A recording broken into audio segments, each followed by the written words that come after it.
If life feels harder than it should right now, more tiring, more cluttered, more stressful, this video is for you because for a lot of people, the reset doesn't really start on January 1st. It starts now, coming into spring.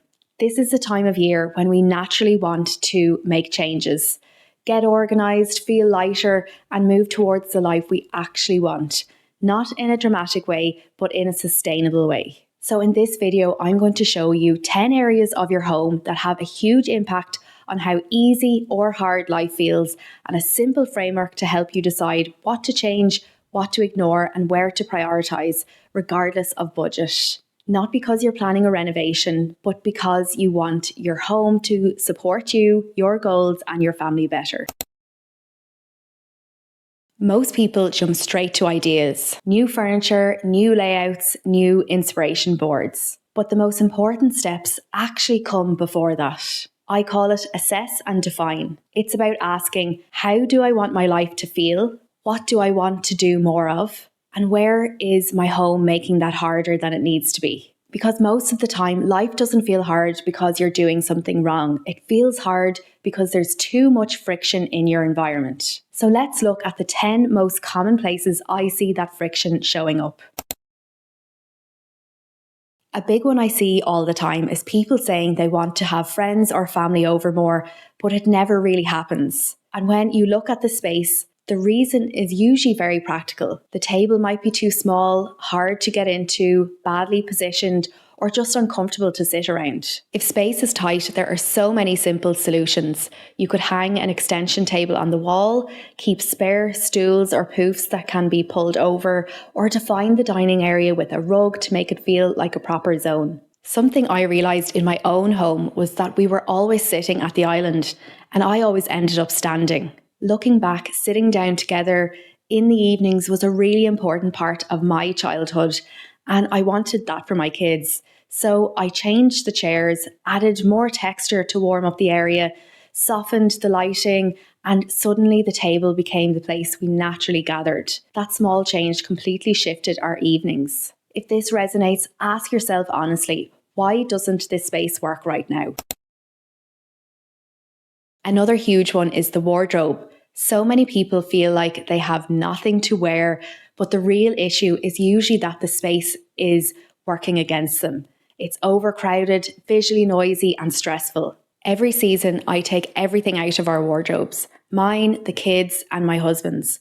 Anything that doesn't fit, doesn't work, or just doesn't feel right anymore gets donated, recycled, or thrown out.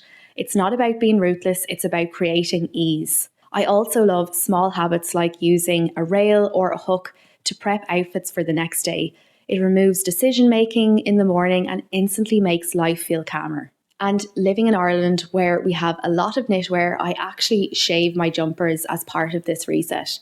Removing the bobbles and fluff makes everything feel new again without buying anything. For me, feeling confident in how I'm dressed matters. I love fashion, and when my wardrobe supports that, it shows up in how I work, how I feel, and how I progress.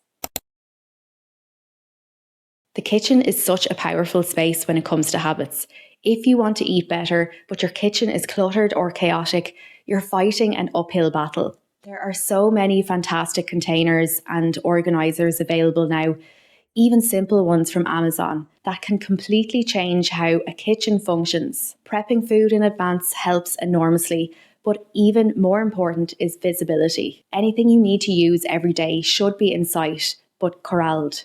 Trays are brilliant for this. For example, my son Josh has asthma, so his inhaler lives in a small tray where I can see it in the morning and evening. The same goes for vitamins and supplements. They have a place so they don't disappear into a drawer. Even simple things like having somewhere specific to hold your jewellery when doing the washing can keep things organised and reduce stress of that feeling that you've lost something.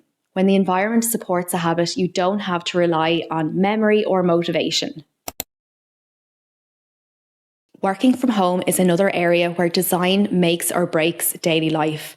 Trying to work at the kitchen table blurs everything. Work, family, rest, and it's exhausting. You don't need a huge office. It might be a corner of the living room, part of a guest room, or even a space hidden behind doors. What matters is that it's dedicated to that task. When I was designing my business model and schedule, I wanted a modern approach to design that didn't require a big team and protected me as much as possible in an AI world. And to do that, I knew I needed to work from home because it offered flexibility and freedom to do what I needed with young kids. I considered a modular unit in the garden, but realistically, I knew I'd be sometimes working after school or in the evenings, so the space had to be inside the house. We had a guest room that wasn't really being used, so I converted it to my office. I clean and reset it regularly to help with focus. And I also have a lot of boxes and deliveries from my marble tray line, so I needed systems to keep that under control. This is exactly the kind of thinking I teach if you're interested in starting an interiors business yourself, designing your environment to support the life and work you actually want. Laundry is something I feel like I spend my life doing. Washing, drying, folding, but without systems, it becomes a constant background stress. I've learned that having a set rhythm helps. In my house, I often do laundry while the dinner is on. Saturday mornings are for bathrooms and deeper cleans. Sunday mornings are for bed sheets. And then food shopping happens on Fridays, usually a click and collect to help save time. I also tried to make laundry spaces more visually appealing, decluttering, organising, using baskets. My hot press was on my friction list for ages, so I finally got nice baskets to tidy it up. You can even get some simple Amazon organisers for socks and small items. When systems are in place, the mental load lifts. Guest rooms are often underused or poorly planned. You might have a playroom that never quite works, or a spare room that's just storage. There are so many flexible solutions. A sofa bed in a playroom, pull-down beds, or even having double beds in kids' rooms so you can move things around when someone comes to stay. I'm planning to install a pull-down bed in my office so it can flex as a guest room when needed. We're planning to renovate the house over the next 12 to 18 months, starting with the bathrooms. So if you want to follow along, make sure you're subscribed. The key question I want you to remember is, how can this space support the life I want right now? Bedrooms have such a huge impact on how life feels. If the space is cluttered or overstimulating, you'll never fully rest. One thing I always prioritise here is bedding. Investing in good quality materials like cotton not only looks beautiful, but it feels better and generally supports better sleep. Removing clutter, limiting screens, and simplifying what you see from the bed helps your nervous system switch off. When you rest better, everything else in life feels easier. After Christmas or birthdays especially, toys can completely take over. It's important to go through them regularly and reduce what's there. Donating toys that aren't used anymore keeps the space functional and calm. The goal isn't a perfect house, it's a house that supports you rather than overwhelms you.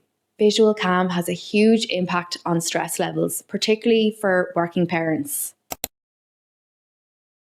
Movement is another area where people often feel stuck. They want to exercise more, but it never quite sticks. Usually it's because there's no obvious place for it. You don't need a full gym. It might be a corner of the room, part of the guest room, or even the bedroom. I keep some equipment in a box beside the TV ready to go. My husband is a personal trainer, so I follow his workouts on the app while the kids are having their breakfast. The routine and the environment makes the habit stick. Right now, I'm training for a High Rocks event in Italy in April, and being able to support that goal through my home setup makes everything feel more manageable. Having a regular reset and a friction list takes so much pressure off. Instead of reacting all the time, you're intentionally improving things bit by bit. Life can be very hard at times, but by taking time to think and make small, thoughtful changes, you can support yourself to live an easier, healthier, and happier life. Your home doesn't need to be perfect. It just needs to make your life easier.